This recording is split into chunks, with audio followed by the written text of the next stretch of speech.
Martin, obviously a strong car all night long, led for a little while. Just tell us how it went.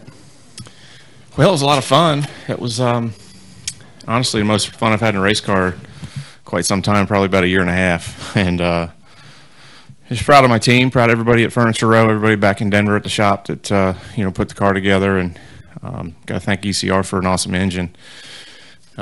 Just felt really good to be out there, leading laps and mixing it up with the guys up front all night long, and especially after the last year and a half has been pretty rough. So it was pretty awesome to get out there, get back in the car tonight, and have a whole bunch of fun. So hate we came up short, just kind of 2 against 1 there at the end. It was kind of hard to compete with. Thanks, Martin. Let's go ahead and open up with questions. We'll bring you a mic. If you could say your name and affiliation. We'll start with Pete over here. Thanks. Pete Pistone, Sirius XM NASCAR Radio, MRN.com. The intensity level seemed like it was there from the start. Do you agree? Absolutely. Why? That's what made it fun. Yeah. Why? Because there's no points on the line. Everybody's just out there to win. That's the only thing that matters. Nobody's going to remember next year that I finished second in this race. So that's kind of the mentality of everyone that goes out there. It's there's a lot of things we can build off as a team, but at the end of the day, it's all about winning, and that's why everybody runs that hard all night long. We'll go to Lewis and the gentleman here, and then we'll go over here. Right behind you. Louis Franco, Reuters. The car ran so well tonight. Any concerns about your 500 car after what happened in practice? No, not at all. It was a minor issue today. We found with the oil pan leaking a little bit, so no issues, internally with the engine, and it should be fine. Good to go tomorrow. Yeah, and apparently our 500 car they say is better than this one, so that's something to be happy about. They always say that. They always bring their second or they always bring their third or fourth best car for the shootout, the unlimited, and then you're like, you get out in your 500 car on Thursday for the duels, and you're like, damn, that car we had the other night, we should be racing it. So I don't know. That car was pretty good tonight, though. It's pretty sporty. Kenny Bruce with NASCAR.com. Martin, you caught Matt coming into 4. You guys caught back up with him. What were your options at that point? I mean, did you have a plan at that point, or were you just hoping? Well, I mean, I was hoping that I would be catching him with a little bit more speed. I kind of got the setup that I wanted, coming off at 2 on the last lap. The problem was the 19 was the car behind me, and he was obviously the 20's teammate, and he wasn't going to give me the push down the back that I needed to get the momentum to get around the 20, and I just didn't have enough speed when I got to him, to keep him from blocking me. So the simple truth is, if Carl would have pushed me a little bit harder, he was probably dragging the brake because he didn't want me to pass his teammate, So I just didn't have enough speed on the 20 to make the move without him being able to block. Over here. Yeah, Martin, Stan Creekmore with CompetitionPlus.com. I had a similar question, but on that final lap, was there a point where you kind of had to give up on getting the win and just settle for second place? Well, once Kenseth blocked me and I lost my momentum, yeah, I mean, the race was over. The 19 came up beside me. We were side by side. There was obviously nothing and either of us could have done at that point. So, once he threw the block and slowed my momentum down, I was done. There was no chance after that. We would have needed 2 more laps to get lined up to have another shot at him. Additional questions for Martin? Got one up here. We'll go here and then back to Kenny. Chris Knight, Kitchens.com. Martin, did you learn anything tonight that you can apply to group qualifying tomorrow for the 500? I learned a lot tonight that's going to, I feel like, help us throughout the week, mostly next Sunday for the race. Obviously, we learned a lot about our race car. We learned that it's fast, it's got speed. But honestly, it's been a long time, really, a couple of years since I had a car that I could make moves like that with, make moves to take the lead, hold guys off for the lead, and be able to run at the front all night long. So I learned a lot. I felt like I really felt like my race was the win. I gave it away when the 20 got the lead with, a handful of laps to go. I don't know how many it was. I really thought that was going to be probably the race, just because it's hard to pass the leader here. and especially a guy like Matt that's really good at playing the draft and holding guys behind him. So I just I messed up a little bit there. I just didn't I kind of learned a little bit from that mistake, hopefully, but all in all, I learned a lot about our car, and hopefully stuff that'll help me on Thursday and on Sunday. We'll go to Kenny, then back to Jenna.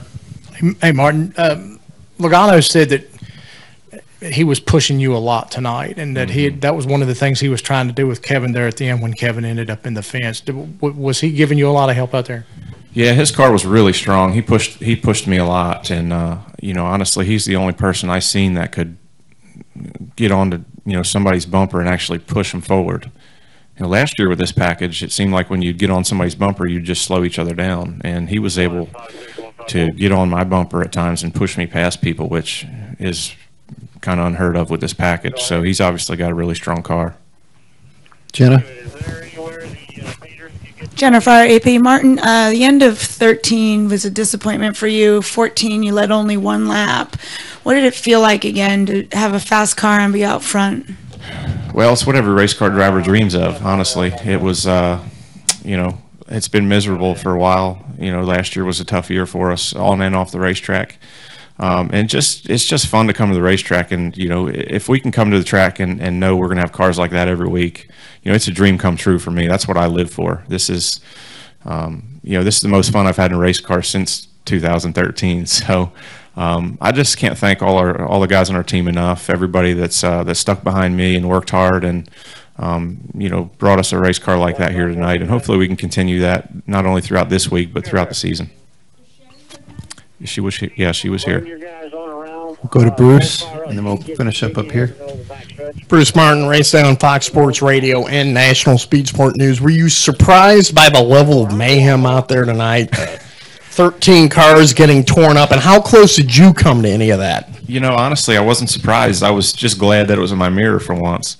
I've been caught up in a lot of wrecks here over the years, and the key to staying out of them is trying to stay up front. And when you have a car that fast, and honestly, I don't think we were out of the top 3 or 4 all night after the first couple laps, and that's what it takes, to win the 500 and to be consistent down here. You got a fast race car, so I'm just excited to drive the '78 Furniture Row Chevy, and hopefully our 500 car will be as good or better. Go to Chris, and we'll come here to wrap it up. ChrisKnightGetRents.com again. Martin, how was your first race with Colburn? How was your communication, your delivery, your execution on everything? I thought everything was great. Cole did the last couple races last year, so we kind of got our feet wet, as far as that goes. As far as him calling the races and kind of getting accustomed to all that stuff. So really, it was flawless. I thought he did a great job. He's he's been doing this stuff a long time. He worked alongside Todd Barrier for a long time and was kind of his right-hand man. So it seems like so far everything's going well. I know it's Daytona and it's a little bit easier here. The real test will when we get to Atlanta and places like that. But so far he's done a great job preparing all the race cars, preparing the team, and so far everything's run flawlessly. Last one right here. Mike Neff from FrontStretch.com. Martin, listening on FanVision while you were out front, multiple drivers and spotters were commenting about what a good job you were doing playing the draft. How much of that is your spotter and how much of that is just instinctual?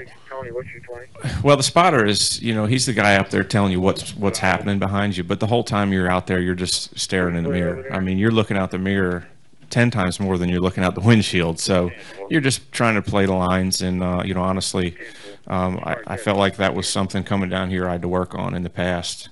I was probably, in the past, I was normally not aggressive enough in blocking. And there was times when I could get my car to the front and I just couldn't stay there long enough because I wasn't aggressive enough at blocking. And, you see guys like Matt that run up front every time here. That's what they're good at. They get out front. It's really, really hard to get around them. You got to have a really good run. So I just made one mistake tonight when I gave up the lead, and ultimately that cost me the race. So hopefully it's something I'll learn from and I'll be better at it going forward. We got one more from Mark Long back there, and then we'll cut you loose. Martin, a number of teams nabbed on pit road for violations. Eye-opening at all, or you think that's going to be maybe some getting used to the new rules there? Yeah, and I don't know what they were for. I imagine it was probably for the crew jumping off the wall too early. Most of them, yeah. That's I mean, that's probably the biggest thing. I felt like, especially here with the pit boxes being so big, I didn't feel like the 3-box rule in and out for the drivers was a big deal at all. I came in like I normally do, and I barely drove through one pit box before mine. So I don't know that it's a big deal for the drivers on the bigger tracks where the pit boxes are pretty big. Pit crews obviously are going to have some things that they need to get used to, and that's probably the biggest thing is jumping over the wall too early. Thank you, Martin. Thank you, guys. I Good job. appreciate it. Yep.